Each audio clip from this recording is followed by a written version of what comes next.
Thank you very much. So this is a statement from members of parliament allied to the Democracy for the Citizens Party. To the great people of Kenya, we have called this press conference out of necessity, nationhood and patriotism. It is our moral duty and obligation as leaders to guard the interests of the people of Kenya as a nation. We shall address ourselves to two major issues affecting our nation and the people of Kenya directly and their lives. The issue of the establishment of an Ebola quarantine, monitoring or treatment facility within the Republic of Kenya. And number two, the issue of ethnic profiling of the people of the Mount Kenya region by the government of President William Ruto and his associates. Over the last few days, Kenyans have raised concerns about the establishment of an Ebola quarantine, monitoring and treatment facility at the Laikipia Airbase in Nanyuki. Concerns that have equally been raised by the medical doctors, and the High Court has since issued stay orders on the same. Yesterday night, in a televised media interview, President William Ruto admitted that he personally authorized the establishment of the facility in Nanyuki. Basic questions to President William Ruto and his government. What are your strategic national interests in terms of health and safety of Kenyans and our country's natural resources? What are your priorities to the people of Kenya? Do you any more care about openness, accountability, and gaining of public trust from the people of Kenya? If the United States of America, with a working healthcare system as compared to our poor healthcare infrastructure, has categorically stopped its own citizens exposed to the Ebola disease from setting their foot in America, why are you exposing Kenyans? Why Nanyuki?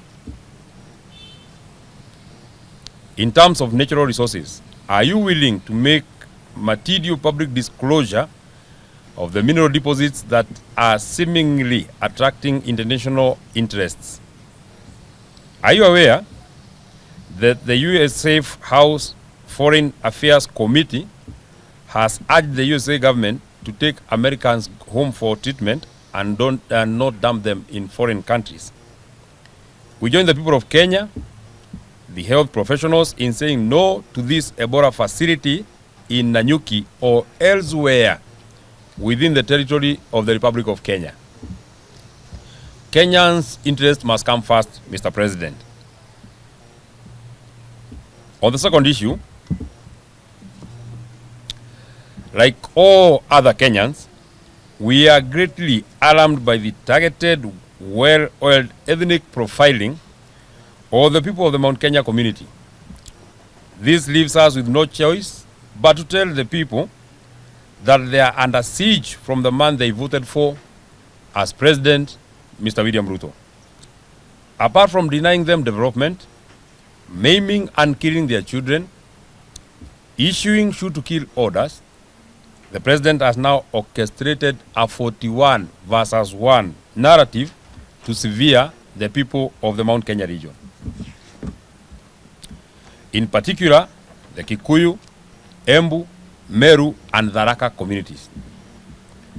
From the outset, we want it to be publicly known that any violence, destruction of property, and loss of life in Mount Kenya region is state-sponsored. The chief financier of this scheme is the Cabinet Secretary for Interior, Mr. Kipchumba Murkomen, and the PS for Interior, Mr. Raymond Omolo, while the executor is one Mr. Moses Kuria. We want to remind Mr. William Ruto a simple story of the former president of Liberia, Mr. Charles Taylor. He is still serving a 50-year jail term in a British prison following his involvement in civil war in Sierra Leone for crimes against humanity, including murder, rape, among others. To Mr. Moses Kuria, Mr. Kipchumba Murkomen, Mr. Omar Hassan, Mr. Raymond Omolo, Be reminded of Rwanda's Felicien Kabuga.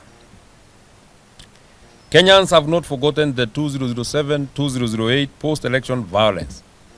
Mr. William Ruto, the then Eldoret North MP, crafted a 41 versus 1 narrative to isolate the people of the Mount Kenya region.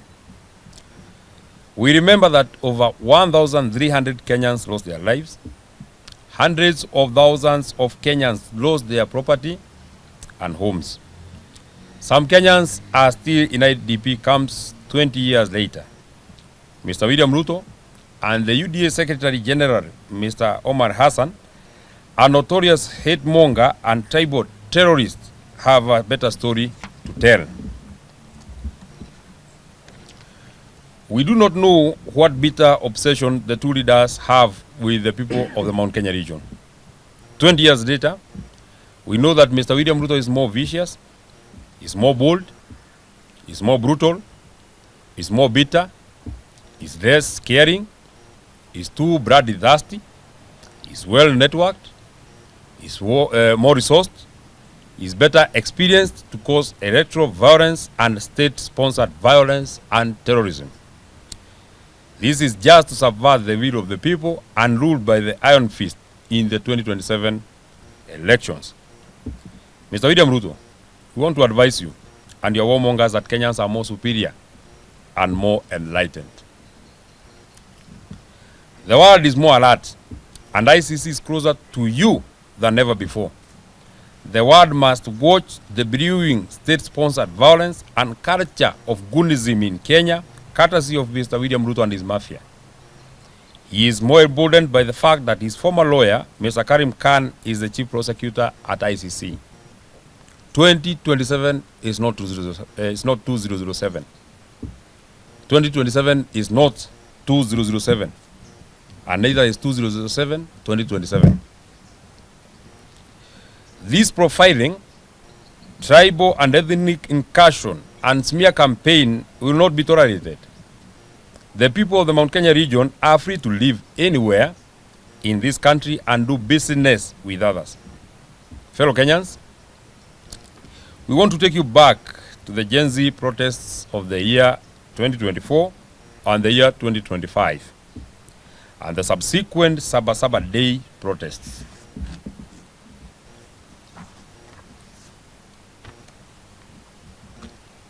Hundreds of our young people were killed by this regime.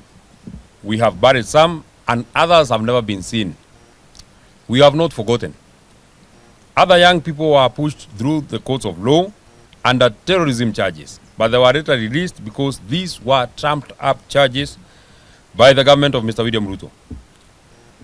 We know that the peaceful protests in the Mount Kenya region specifically were infiltrated by state-sponsored militia under police protection. These goons viciously attacked and torched national government offices in North Kalau, and at least 7 county government vehicles were torched. The identities of these goons were given to the DCI, and to date, not a single arrest has been done. However, innocent young people were apprehended and forced to record false statements to implicate the area Senator John Medhu, myself. Fortunately, these statements could not make a case when the government learned that the days before and after the mayhem, the senator was out of the country on official duty. In Kikuyu town, locals were torched and sections of the sub-county offices, vehicles and machinery were destroyed by goons well coordinated by the government to lay blames on the innocent and peaceful residents of Kikuyu town and blame it on the opposition. In Naivasha town, Power Star supermarket was petrol bombed and small businesses have never recovered. 8 trucks belonging to Kanini wholesalers were torched. Ketia supermarket was broken into and shelves emptied, while Nganga's hotel was completely vandalized. In Kabati, Kandara constituency, Murang'a County, county supermarket was looted dry. The proprietor sounded an alarm 3 hours before the looting began. and not a single police officer showed up. The culprits were non-locals, guarded by police in plain clothes. In Meru Town, Maguna's supermarket was torched in broad daylight to lay blame on the DCP, National Organizing Secretary, the Honorable Mithika Linturi. Video clips of police officers and goons torching the supermarket went viral online. No arrests were made, no arrests have been made. In Githurai, Kasmat supermarket was broken into and looted. It took over 4 hours before the police responded. Concurrently, the cooperative bank breaking took 2 hours in the same area, and no police officers appeared at the crime scene of crime. More recently, on the 18th of May 2026, when public transport services providers kept their vehicles off the road to protest the high fuel prices, protests in the Mount Kenya towns were infiltrated by state-sponsored goons. They destroyed property, blocked roads, and looted businesses. More such actions of state-sponsored violence have been meted to the people of Kajiado and Narok, specifically Kitengera and Kiserian towns. Dear Kenyans, we have given you the above selected cases to demonstrate the tribal incursion and targeted blackmail of the people of Mount Kenya.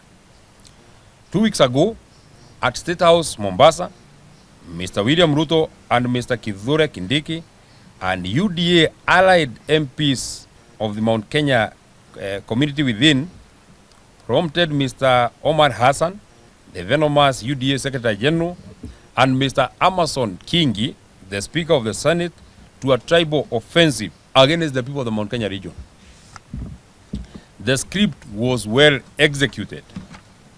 They were later backed by the National Treasury Cabinet Secretary John Bandi and the Senate Majority Leader Aaron Cheruiyot. Mr. Omar Hassan has clearly told the people of Mount Kenya that they will never be anywhere near power. He called the people of Mount Kenya all manner of names. All this was in front of the president and his deputy, who were nodding happily. In the same event, Mr. Amason Kingi, the Speaker of the Senate, blatantly castigated the people of the Mount Kenya region. All this in front of the president and his deputy. Mr. John Bandi, the Cabinet Secretary for Treasury, has told the people of the Mount Kenya region that they should be nowhere near the leadership of this country. He has not been asked a single question. He is the Cabinet Secretary in charge of the National Treasury. The Lamu County Woman Member of Parliament Muthoni Marubu warned Kikuyus in Peketoni and Lamu that they would be killed if they do not vote for William Ruto in 2027. Mr. William Ruto has a perfect script to stifle the people of the Mount Kenya region to oblivion ahead of the 2027 general elections and ensure voter suppression, voter apathy, and completely demobilize them. To the people of the Mount Kenya region, we stand with you as your leaders. You are Kenyans, and a majority of the people of Kenya stand with you. Be strong. We remind you that you are still the sons and daughters of Mau Mau. Since the government of Mr. William Ruto will not protect your businesses and your properties, you must invest in private security and secure your properties. Know your neighbor and keep watch. Ahead of the anticipated June 2026 Gen Z anniversary and the Finance Bill 2026 anticipated protest, we have received credible intelligence that Mr. William Ruto, through Mr. Kipchumba Murkomen, Mr. Raymond Omoro, and Mr. Moses Kuria, are planning to destroy businesses and property belonging to the people of the Mount Kenya region. Do not allow people not from your locality, to protest and destroy property and your businesses. Remain peaceful and protect your towns and villages. Fellow Kenyans, we further heard that the UDA allied MPs from the Mount Kenya region were trying to shout at Omar Hassan, the UDA Secretary General, to resign. In fact, they gave him 48 hours to resign. It is now over 350 hours. Vote out if you're men. Vote out if you're women enough. Why haven't you called on Amason Kingi, John Bandi, Kithure Kindiki, and William Ruto to resign? We are not fools, and we are not your children. You are our colleagues, and we know you well. Further, we know that you're in the William Ruto script to split the mountain and introduce new wheelbarrow parties. We are waiting for you to vote out of UDA. Bring that wheelbarrow in whichever color. Some of your friends have been trying, and the dream hasn't taken off yet. Where were you when William Ruto killed hundreds of Gen Zs? Where were you when goons were wreaking havoc on our people? Where were you when Ruto unleashed goons on the people of Kenya? Where were you when Gikomba Market, Wakulima traders, Githurai and Roysambu traders were being harassed by Mr. William Ruto? Where were you when night demolitions were being carried out by Mr. William Ruto on the said markets? Where were you when children and women were attacked in churches in Wetima, Kariombangi, and Mweki? Had you lost your senses and you have found them now? Fellow Kenyans, the attacks sanctioned by Mr. William Ruto, Mr. Kipchumba Murkomen, Mr. Raymond Omolo, and executed by Mr. Moses Kuria and Mount Kenya William Ruto allied MPs are being wheeled and carried out by the foreign police officers who have attacked women and children in Wetima and Mweki churches, who have since been promoted to higher ranks. We have them in their names. We also have their service numbers. The team leader for the Nairobi Sierra Group is Mr. Major Nicholas Mwachovi. The other members of the group are Corporal John Maina, Corporal Vincent Maronga, Peter Matu, Owen Kagia, David Uchieng, Eric Obiero, Jeff Mutweri, Jackson Kioko, Kefa Okuoyo. Finally, we want to urge the people of Kenya to remain vigilant. Your life is in your hands. Do not expect William Ruto to take care of your security when he cannot even secure himself. His mind is full of violence. That is the end of our statement.